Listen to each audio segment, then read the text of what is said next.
My childhood wasn't like most. While other kids were lulled to sleep with nursery rhymes or fairy tales, my mother wove horror into the fabric of our bedtime routine. My sister and I grew up on Stephen King's short stories, Popsy being my favorite, its chilling twist lingering long after the lights went out. We'd huddle under blankets, watching classic horror flicks, the glow of the TV casting shadows that danced like specters. Ghost stories were our campfire tales, told with a gleam in my mother's eye. People often ask if this gave me nightmares, but it was the opposite.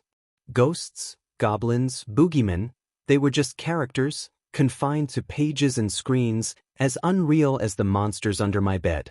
Horror was my comfort, my thrill, the electric jolt of fear that made my heart race. Halloween was my Christmas, a season of delight where I could revel in the spooky without dread.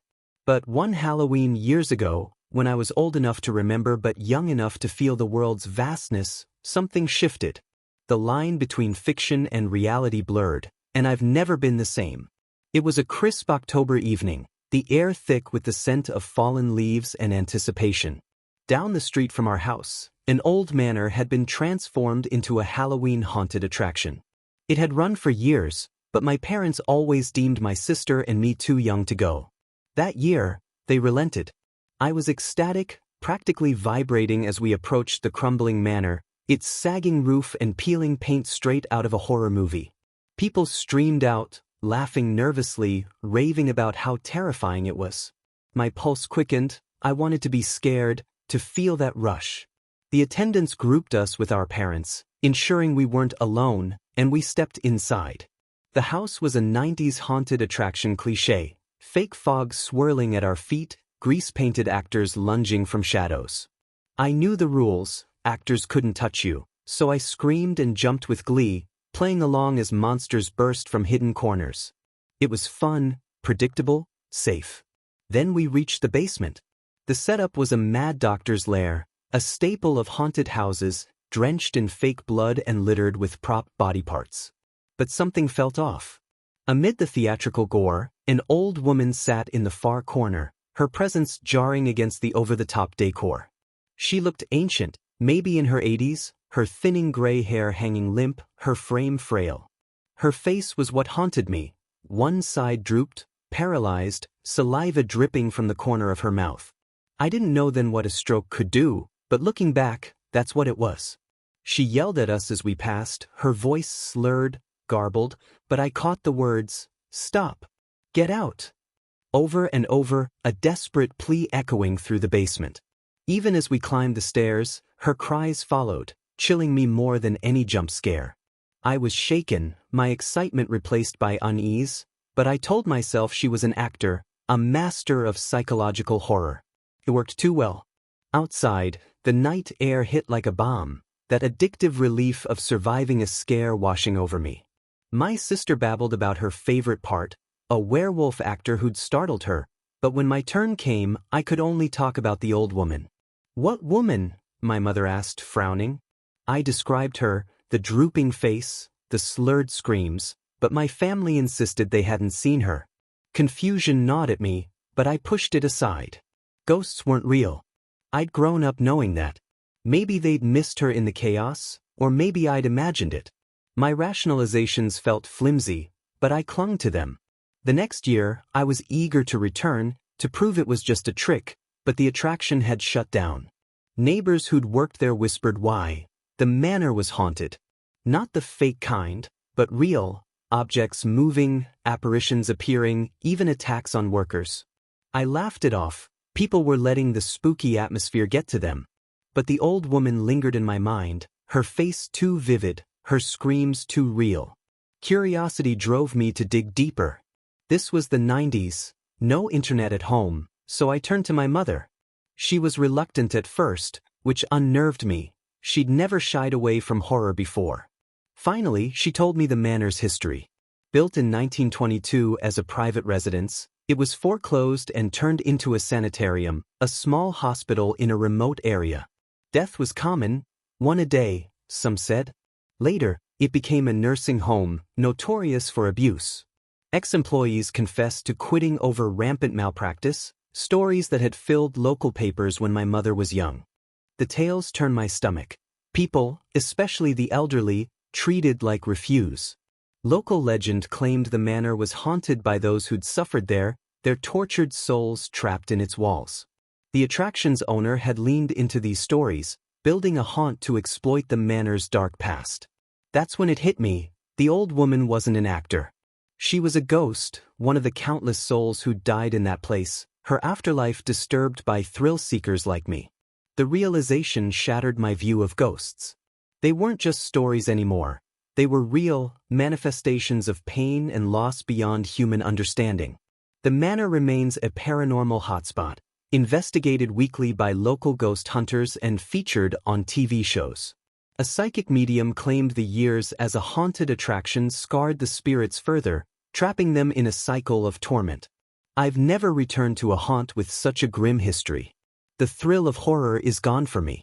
Friends call me brave for not flinching at jump scares, but it's not bravery, it's numbness. You don't scream at actors when you've seen the real thing. Our house was a nightmare in its own right. A rundown fixer-upper my foster parents bought cheap on Craigslist, it looked abandoned, perched on a hill like a haunted house cliché. Warped floorboards creaked loud enough to wake the dead, and half the wooden pillars were rotten or crawling with termites. The foundation was a mess, riddled with holes, sinking into the earth. We had nice furniture, a flat-screen TV, a Google Home, but that was where my foster parents' care ended. They were gone most days, likely up to something shady in the city, leaving my sister and me alone. She was 18, I was 15, and she'd changed. The sweet girl who'd played tag with me was gone, replaced by an arrogant, impulsive bully who lashed out if I crossed her. Her weight had crept up, and her temper flared at the slightest provocation. I missed the sister I'd known, but I tiptoed around her, avoiding her wrath. That evening, we were in the backyard, roasting hot dogs over a bonfire. The sky was gray, mosquitoes buzzing, and I suggested we head inside before the rain hit. As I approached the back door, I noticed a hole in the concrete foundation, just below the stairs, about 1.5 feet wide. It was new, or I'd never seen it before. The house was full of cracks, but this was different, dark, with cool air seeping out and a faint skittering sound from within. I checked the cellar, but its walls didn't reach that side of the house. The hole led somewhere else, a hidden space. Curious, I called into it, my hello, echoing eerily. My sister, impatient, stormed over, mocking me. Big whoop, a hole in this dump. Then we heard it, a faint, human sound. Crying. Someone's down there, I whispered. She yelled into the darkness, demanding to know who it was, but the only response was a deeper wail, chilling us both. She shoved me aside, shining her phone's flashlight into the hole. Rusted pipes, insect-covered insulation, and a gravel floor stretched into a black void. Thunder rumbled and she dropped her phone, the light shining up from the gravel. Furious, she crawled into the hole to retrieve it, but her size trapped her, the concrete swallowing her frame. Her legs kicked uselessly in the mud. I offered to pull her out, but she kicked me in the jaw. I texted her, asking if she was okay. "I'm okay," she replied, "but I'm wedged in here." She could still hear the crying coming from the right. I tugged at her legs, but she wouldn't budge. The rain poured harder and she texted, "It's getting louder." Panic set in. I ran to the tool shed, slicing my hand on a rusty screwdriver, and found a sledgehammer. I swung it at the concrete, cracking it, but not enough. Her texts grew desperate, "Please get me out." I swung again, the hammer slipping in the rain, and she stopped responding. After an agonizing wait, she texted, "I can hear crying in front of me." I pulled with all my strength, but then her body lurched forward, the concrete tearing into her skin, blood streaming. In a split second, she was yanked into the hole, vanishing with a scream that faded into silence. I stood frozen, the rain soaking me, her screams echoing in my mind. That was an hour ago. I'm still outside, too shocked to move, my back aching from the hammer. Whatever took her wasn't human. No one could pull like that. I can't go back inside, but the cold is creeping in. I'll wait for the storm to pass, but I'm terrified of what's waiting in that house. I moved into flat number 27 3 months ago, a repossession I bought for my new job. It was a steal, close to work, but run down, peeling walls, creaky floors, a maze of rooms that seemed to shift. The purchase was a nightmare, deeds lost, plans missing, each viewing revealing new windows or cupboards I hadn't noticed. The neighbors were odd, silent, moving like clockwork, never leaving their flats at night. I tried inviting them to a housewarming, but no one came. One man, nervous and fidgety, apologized, saying he wasn't allowed to attend. I thought he meant his wife, but his evasiveness when I asked about the previous owner made me doubt it. He's avoided me since. The rules of the flat revealed themselves slowly. Sleep only in the bedroom. Once, I dozed on the lounge sofa and woke with my arm trapped against a wall that shouldn't have been so close. A suffocating feeling urged me to flee to bed, where I hid under the covers like a child. Another time, I fell asleep in the lounge by accident, waking to a sweater tied tightly around my neck, leaving a red mark. I learned to clean dishes immediately, or I'd find pins in the sofa. Long showers turned scalding hot, then normal again. I had to vacuum, save electricity, and ignore noises at night, creaks, whispers, footsteps.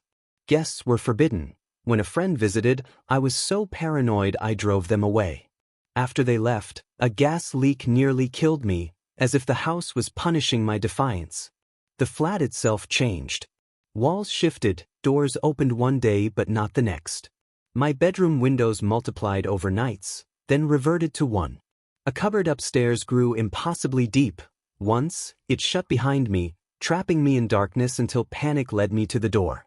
A dining room chair appeared at my bedside, moved from downstairs. Staircases had more steps going down than up. Time slipped away in rooms, minutes became hours. I'm not haunted, I'm ruled. The house enforces its will, punishing me for breaking its laws. A needle in my bread, a burn from a shower, a bruise from something touching me in the night. These are warnings. Worse punishments have left scars I won't describe. I'm writing this as a cry for help, disguised as a story to avoid the house's wrath. I can't call or write letters. This is my only chance. The power hasn't cut out, the computer hasn't crashed, maybe there's hope. But I'm terrified. Terrified of the thing that grazed my face after I left a tap running, of the scissors left in my slippers, of the walls that move.